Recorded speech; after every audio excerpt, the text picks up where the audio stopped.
দেখেন রে ভাই, একটা জিনিস দেখাই আপনাদেরকে।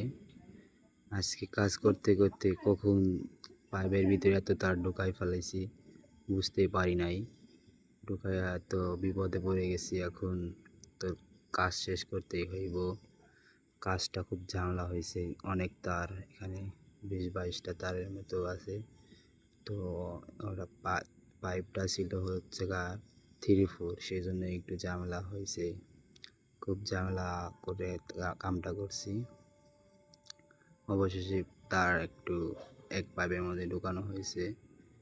এখনো আরো 3টা পাইপ বাদ আছে। এইখান দিয়ে পাইপটা আসবে। এইখান পর্যন্ত নিয়ে এসেছি। নিয়ে এসে এটা যাবে মেন ডিপি বক্সে। ডিপি বক্সটা মূলত বাইরে এইখানে আসবে পয়েন্টটা। তো খুব